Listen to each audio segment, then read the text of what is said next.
ನಮಸ್ಕಾರ ಸ್ನೇಹಿತರೆ. ನಾನಿವತ್ತು ಸಿಗಂದೂರು ಚೌಡೇಶ್ವರಿ ಅಮ್ಮನವರ ಒಂದು ಪವಿತ್ರವಾದಂಥ ಪವಾಡದ ವಿಷಯವಾಗಿ ಕನ್ನಡಿಗ ಚಾನೆಲ್ YTಯ ಸಮಸ್ತ ವೀಕ್ಷಕರಿಗೆ ತಲುಪಿಸಲಿಕ್ಕೆ ಈ ಸಂಚಿಕೆಯನ್ನು ಮಾಡ್ತಾ ಇದ್ದೇನೆ. ಇದು ನಿಜಕ್ಕೂ ಕೂಡ 300 ವರ್ಷಗಳ ಇತಿಹಾಸವಿರ್ತಕ್ಕಂಥ ಪವಿತ್ರ ಹಾಗೂ ಪುಣ್ಯ ಕ್ಷೇತ್ರ ಅಂತೇಳಿ ನಾವೆಲ್ಲರೂ ಕೂಡ ತಿಳಿದಿದ್ದೇವೆ. ಹೀಗಿರಬೇಕಾದ್ರೆ ಈ ಪುಣ್ಯ ಕ್ಷೇತ್ರದಲ್ಲಿ ತಾಯಿ ಅಮ್ಮ ಚೌಡೇಶ್ವರಿ ಅವರು ಯಾವ ರೀತಿ ಇಲ್ಲಿಗೆ ಬಂದರು, ಅವರ ಒಂದು ಇತಿಹಾಸವೇನು, ಆ ಇತಿಹಾಸದ ಪುಟಗಳನ್ನು ತಿರುವಿದಾಗ ನಮಗೆ ಹಲವಾರು ವಿಷಯಗಳು ಕೂಡ ಮನದಟ್ಟು ಆಗುವುದು ಸತ್ಯ. ಹೀಗಿರಬೇಕಾದ್ರೆ ಈ ಒಂದು ಸಂಚಿಕೆಯನ್ನು ತಾವೆಲ್ಲರೂ ಕೂಡ ಸ್ಕಿಪ್ ಮಾಡದೇ ಪ್ರತಿಯೊಬ್ಬರು ಕೂಡ ಪೂರ್ತಿಯಾಗಿ ನೋಡಿ ಅಮ್ಮನವರ ಒಂದು ಇತಿಹಾಸವನ್ನು ತಿಳಿದುಕೊಂಡು ಅವರು ಇಲ್ಲಿ ನೆಲೆ ನಿಂತಿರ್ತಕ್ಕಂಥದ್ದು ಹಾಗೂ ಇಲ್ಲಿ ನೆಲೆ ನಿಂತು ಅವರು ಭಕ್ತರನ್ನು ಹರಿಸ್ತಾ ಇರತಕ್ಕಂಥದ್ದು, ಆ ಭಕ್ತರಿಗೆ ಅನುಗ್ರಹ ಉಂಟು ಮಾಡ್ತಾ ಇರತಕ್ಕಂಥದ್ದು, ಅವರೆಲ್ಲರ ಕಷ್ಟಗಳನ್ನು ಪರಿಹಾರ ಮಾಡ್ತಾ ಇರತಕ್ಕಂಥ ರೋಚಕವಾದ ಘಟನೆಗಳನ್ನು ಈ ಸಂದರ್ಭದಲ್ಲಿ ನಿಮ್ಮ ಮುಂದೆ ನಾನು ಇಡಲಿಕ್ಕೆ ಬಯಸಿದ್ದೇನೆ. ಹೀಗಿರಬೇಕಾದ್ರೆ 300 ವರ್ಷಗಳ ಇತಿಹಾಸವನ್ನು ನಾವು ಕೆದಕಿ ನೋಡಿದಾಗ ಅದು ನಿಜಕ್ಕೂ ಕೂಡ ಒಂದು ರೋಮಾಂಚನಕಾರಿಯಾದಂಥ ಒಂದು ಘಟ್ಟವನ್ನು ನಾವು ಮುಟ್ಟಿದಂತೆ ಅನ್ನುವ ಭಾವನೆ ನನ್ನದು. ಹೀಗಿರಬೇಕಾದ್ರೆ ಈಗಿನ ಶಿವಮೊಗ್ಗ ಜಿಲ್ಲೆಯ ಸಾಗರ ತಾಲೂಕಿನಲ್ಲಿ ಬರ್ತಿರ್ತಕ್ಕಂಥ ಈ ಒಂದು ಸಿಗಂದೂರು ಅಮ್ಮನವರ ಒಂದು ಸನ್ನಿಧಾನ, ಈ ಸನ್ನಿಧಾನದ ಈ ಒಂದು ಆಗು ಹೋಗುಗಳನ್ನು ಹಾಗೂ ಇಲ್ಲಿ ಆ ಇತಿಹಾಸದ ಪುಟಗಳನ್ನು ಇವತ್ತು ನಾನು ತಿರುವಿ ಹಾಕ್ತಾ ಇದ್ದೇನೆ. ಹೀಗಿರಬೇಕಾದ್ರೆ 300 ವರ್ಷಗಳ ಹಿಂದೆ ಇಲ್ಲಿ ಕಸವಳ್ಳಿ ಅಂದರೆ ಸಿಗಂದೂರು ಅಂತ ಕಸವಳ್ಳಿ ಅಂತೇಳಿ ಕರೀತಿದ್ರು. ಆಮೇಲೆ ಅದು ಕರೂರು ಪಂಚಾಯಿತಿಯ ವ್ಯಾಪ್ತಿಯಲ್ಲಿ ಬರ್ತಿರ್ತಕ್ಕಂಥ ಮಡೇನೂರು ಅನ್ನುವಂಥ ಒಂದು ಗ್ರಾಮ ಇತ್ತು. ಆ ಗ್ರಾಮದಲ್ಲಿ ಶೇಷಪ್ಪ ನಾಯ್ಕ ಅನ್ನುವಂಥವರು ವಾಸ ಮಾಡ್ತಾಯಿದ್ರು. ಅವರ ಆ ಊರಿನಲ್ಲಿ ಸುಮಾರು 100-150 ಕುಟುಂಬಗಳು ವಾಸಿಸ್ತಾ ಇದ್ದು. ಹೀಗಿರಬೇಕಾದ್ರೆ ಆ ಒಂದು ವಾಸಿಸ್ತಕ್ಕಂಥ ಕುಟುಂಬಗಳ ಮುಖ್ಯ ಉದ್ಯೋಗ ವ್ಯವಸಾಯ ಹಾಗೂ ಬೇಟೆಗಾರಿಕೆಯನ್ನು ಅವಲಂಬಿಸಿದ್ದರು. ಹೀಗಿರಬೇಕಾದ್ರೆ ಅವರ ಒಂದು ದಿನನಿತ್ಯದ ಕೆಲಸ ಕಾರ್ಯಗಳನ್ನು ಪೂರೈಸಿಕೊಂಡು ಅವರು ಬೇಟೆ ಆಡಲಿಕ್ಕೆ ಹೋಗ್ತಾ ಇದ್ದರು. ಹೀಗಿರಬೇಕಾದ್ರೆ ಶೇಷಪ್ಪ ನಾಯಕರು ಕೂಡ ಒಂದು ದಿವಸ ತನ್ನ ಕೆಲಸ ಕಾರ್ಯಗಳನ್ನು ಮುಗಿಸಿ ಅವರು ಇನ್ನೇನು ಬೇಟೆ ಆಡಲಿಕ್ಕೆ ಹೋಗಬೇಕು ಅನ್ನುವಂಥ ವಿಚಾರ ಬಂದಾಗ ಅವರು ಬೇಟೆಯಾಡಲು ಅರಣ್ಯದತ್ತ ಹೋಗ್ತಾ ಇದ್ದರು.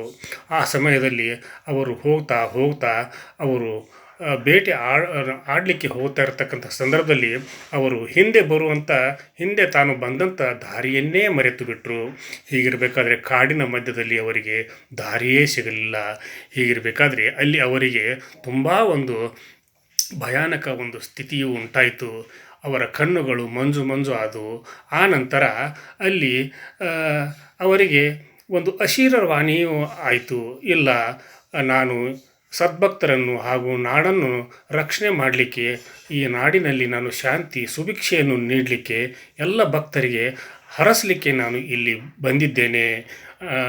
ಹಾಗಾಗಿ ನನ್ನನ್ನು ಇಲ್ಲಿ ಪೂಜಿಸು ಹಾಗೂ ಪ್ರತಿಷ್ಠಾಪಿಸು ಅನ್ನುವಂಥ ಒಂದು ಮಾತೃ ಹೃದಯದ ಸಂದೇಶ ಶೇಷಪ್ಪನವರ ಕಿವಿಗೆ ಬಡಿಯಿತು. ಹೀಗಿರಬೇಕಾದ್ರೆ ಅವರ ಕಣ್ಣುಗಳು ಮಂಜು ಆದವು. ಆಮೇಲೆ ಅವರಿಗೆ ದಿಕ್ಕೆ ತೋಚದಂತಾಗಿ ಅವರು ಅಲ್ಲೇ ಇರತಕ್ಕಂಥ ಒಂದು ಹೊಳೆಯುತ್ತಿರುವಂಥ ಕಲ್ಲನ್ನು ಕಂಡರು. ಆ ಕಲ್ಲುಗಳು ಪ್ರಕಾಶಮಾನವಾಗಿ ಹೊಳಿತಾ ಇದ್ದವು.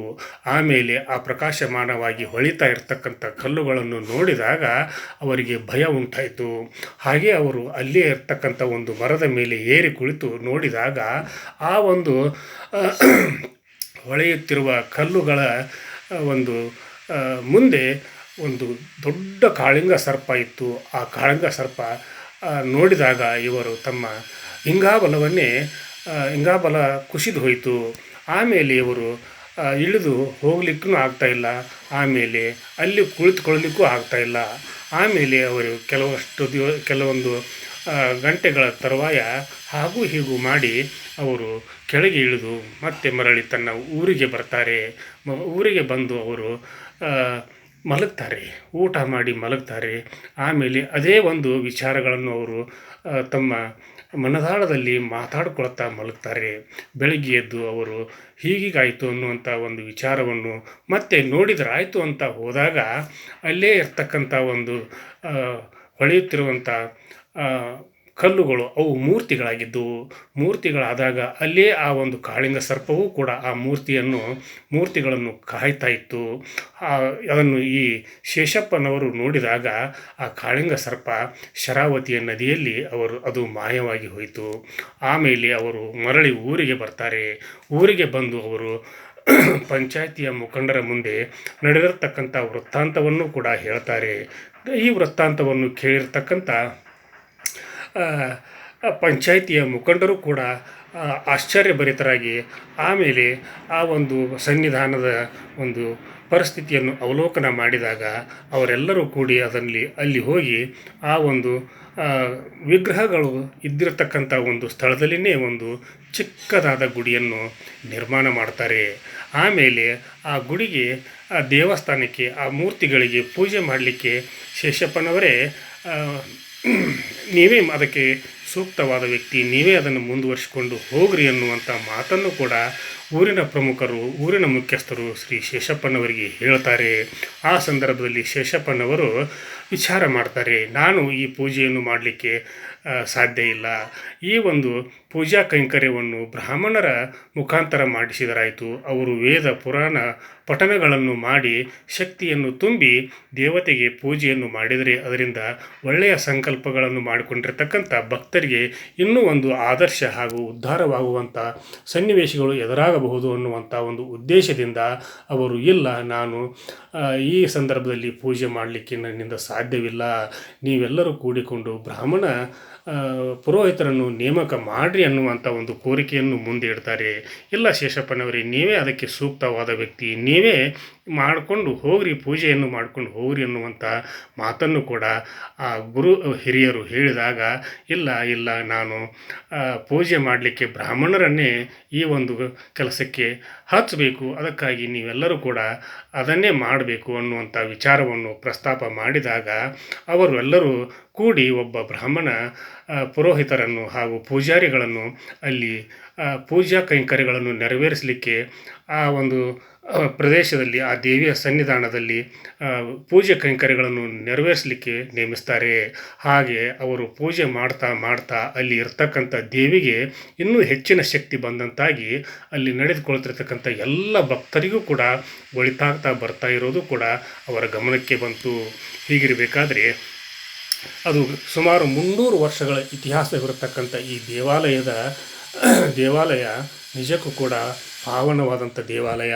ಈ ದೇವಾಲಯದಲ್ಲಿ ಪ್ರತಿನಿತ್ಯ ಆವಾಗ ಚಿಕ್ಕ ಗುಡಿ ಇತ್ತು, ಈಗ ಅದರಲ್ಲಿ ಸುಂದರವಾದ ಅತಿ ಭವ್ಯವಾದಂಥ ಮಂದಿರವನ್ನು ನಿರ್ಮಾಣ ಮಾಡಿದ್ದಾರೆ. ಜೊತೆಗೆ ಅಲ್ಲಿ ಗೋಶಾಲೆ, ಪಾಠಶಾಲೆ ಹಾಗೂ ರುಚಿಯಾದ ಭೋಜನ ವ್ಯವಸ್ಥೆಯನ್ನು ಕೂಡ ಮಧ್ಯಾಹ್ನ ಹಾಗೂ ರಾತ್ರಿಯ ಸಮಯದಲ್ಲಿ ಅಲ್ಲಿ ವ್ಯವಸ್ಥೆಯನ್ನು ಮಾಡಿದ್ದಾರೆ. ಅಲ್ಲಿ ಪಾರ್ಕಿಂಗ್ ವ್ಯವಸ್ಥೆಯೂ ಕೂಡ ಇದೆ.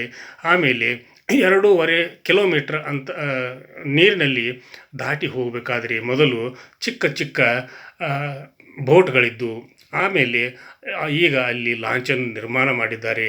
ಜೊತೆಗೆ ಈಗ ಕೂಡ ಅಲ್ಲಿ ಒಂದು ಬೃಹದಾಕಾರವಾದಂಥ ಒಂದು ಸೇತುವೆಯನ್ನು ಕೂಡ ನಿರ್ಮಾಣ ಮಾಡಿ ಈಗ ತಾನೇ ಉದ್ಘಾಟನೆ ಮಾಡಿದ್ದಾರೆ.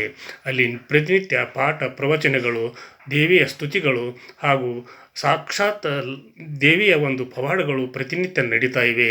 ಹೀಗಿರಬೇಕಾದ್ರೆ ಆ ಒಂದು ಸ್ಥಳದಲ್ಲಿ ಕಳ್ಳಕಾಕರರಿಗೆ ಪ್ರವೇಶವಿಲ್ಲ. ಕಳ್ಳಕಾಕರರು ಹಾಗೂ ವಂಚನೆಯನ್ನು ಮಾಡ್ತಕ್ಕಂಥವರಿಗೆ ತಾಯಿ ಉಗ್ರವಾದಂಥ ಶಿಕ್ಷೆಯನ್ನು ನೀಡ್ತಾಳೆ. ಈ ಸಂದರ್ಭದಲ್ಲಿ ಏನಾದರೂ ಅಪ್ಪಿ ಕೂಡ ವಂಚನೆಯನ್ನು ಮಾಡಿದಂಥ ವ್ಯಕ್ತಿಗಳು ಅಲ್ಲಿ ಹೋದರೆ ಅವರಿಗೆ ತುಂಬ ಕಷ್ಟಗಳನ್ನು ಅನುಭವಿಸಬೇಕಾಗ್ತದೆ. ಜೊತೆಗೆ ಆ ಸಂದರ್ಭದಲ್ಲಿ ಅವರಿಗೆ ಇಲ್ಲದ ಆರೋಪಗಳು ಅವರ ಮೇಲೆ ಬರ್ತವೆ. ಆಮೇಲೆ ಇಲ್ಲಿ ಪ್ರತಿನಿತ್ಯ ಕೂಡ ಭಕ್ತರು ಪರಿಶುದ್ಧರಾಗಿ ಅಲ್ಲಿ ನಡೆದುಕೊಳ್ಬೇಕು. ಆಮೇಲೆ ಇಲ್ಲಿ ಇರ್ತಕ್ಕಂಥ ಪವಿತ್ರ ಕ್ಷೇತ್ರದಲ್ಲಿ ಇರ್ತಕ್ಕಂಥ ನಿಯಮಗಳನ್ನು ಕೂಡ ಪಾಲಿಸಬೇಕು. ಆಮೇಲೆ ಆ ಒಂದು ಸ್ಥಳಕ್ಕೆ ಹೋಗಬೇಕಾದ್ರೆ ಸುಮಾರು ಸಾಗರದಿಂದ ಸುಮಾರು 40 ಕಿಲೋಮೀಟರ್ ಅಂತರದಲ್ಲಿ ಈ ಒಂದು ದೇವಸ್ಥಾನವಿದೆ. ಆಮೇಲೆ ಹುಬ್ಬಳ್ಳಿ ಧಾರವಾಡದಿಂದ 242 ಕಿಲೋಮೀಟರ್ ಅಂತರದಲ್ಲಿ ಈ ಒಂದು ಕ್ಷೇತ್ರವಿದೆ. ಆಮೇಲೆ ದಾವಣಗೆರೆಯಿಂದ 176 ಕಿಲೋಮೀಟರ್ ಅಂತರದಲ್ಲಿ ಈ ಒಂದು ಅಮ್ಮನವರ ಸನ್ನಿಧಾನವಿದೆ. ಜೊತೆಗೆ ಇಲ್ಲಿಗೆ ಬೆಂಗಳೂರಿಂದ ಹೋಗಬೇಕಾಗಿರ್ತಕ್ಕಂಥ ಭಕ್ತರಿಗೆ ಸುಮಾರು 436 ಕಿಲೋಮೀಟರ್ಗಳ ಅಂತರದಲ್ಲಿ ಈ ಒಂದು ಶಿಗಂದೂರು ಚೌಡೇಶ್ವರಿ ಅಮ್ಮನವರ ಒಂದು ದೇವಸ್ಥಾನ ಅಷ್ಟೊಂದು ಪ್ರಮಾಣದಲ್ಲಿ ಅದು ದೂರದಲ್ಲಿದೆ. ಹೀಗಿರಬೇಕಾದ್ರೆ ಈ ದೇವಸ್ಥಾನ ಅಂದರೆ ನೀವು ಶಿವಮೊಗ್ಗ, ಹರಿಹರ, ಆಮೇಲೆ ದಾವಣಗೆರೆ ಈ ಪ್ರದೇಶದಲ್ಲಿ ಏನಾದರೂ ನೀವು ಹೋಗಿದರೆ ಖಂಡಿತ ನೀವು ಈ ದೇವಸ್ಥಾನಕ್ಕೆ ಹೋಗಿ ಆ ದೇವಿಯ ದರ್ಶನವನ್ನು ಪಡೆದರೆ ನಿಮ್ಮೆಲ್ಲರ ಬಾಳು ಬಂಗಾರವಾಗ್ತೈತಿ. ನಿಮಗೆ ಒದಗಿ ಬಂದಿರತಕ್ಕಂಥ ಎಲ್ಲ ಕಷ್ಟ ಕಾರ್ಪಣ್ಯಗಳು ನಿವಾರಣೆ ಆಗ್ತವೆ ಅನ್ನುವಂಥ ಒಂದು ಸಂದೇಶವನ್ನು ಈ ಸಂದರ್ಭದಲ್ಲಿ ನಾನು ಕನ್ನಡಿಗ ಚಾನಲ್ YTಯ ಮುಖಾಂತರ ನಿಮ್ಮೆಲ್ಲರಿಗೂ ಹೇಳ್ತೀನಿ. ಆಮೇಲೆ ಕನ್ನಡಿಗ ಚಾನಲ್ YT ಈ ಸಂಚಿಕೆಯನ್ನು ನೋಡ್ತಿರ್ತಕ್ಕಂಥ ಪ್ರತಿಯೊಬ್ಬ ಭಕ್ತರಿಗೂ ಕೂಡ ಅಮ್ಮ ಶಿಗಂದೂರು ಚೌಡೇಶ್ವರಿ ನಿಮ್ಮೆಲ್ಲರಿಗೂ ಕೂಡ ಮಂಗಳವನ್ನುಂಟು ಮಾಡಲಿ, ನಿಮ್ಮೆಲ್ಲರ ಬಾಳಿಗೆ ಒಳ್ಳೆಯ ದಿನಗಳನ್ನು ತರಲಿ ಅನ್ನುವಂಥ ಒಂದು ಹಾರೈಕೆಯನ್ನು ಈ ಸಂದರ್ಭದಲ್ಲಿ ನಾನು ವ್ಯಕ್ತಪಡಿಸುತ್ತಾ, ಕನ್ನಡಿಗ ಚಾನಲ್ YT ಇದು ನಿಮ್ಮೆಲ್ಲರ ಚಾನಲ್ಲು, ಸಮಸ್ತ ಕನ್ನಡಿಗರ ಚಾನಲ್ಲು.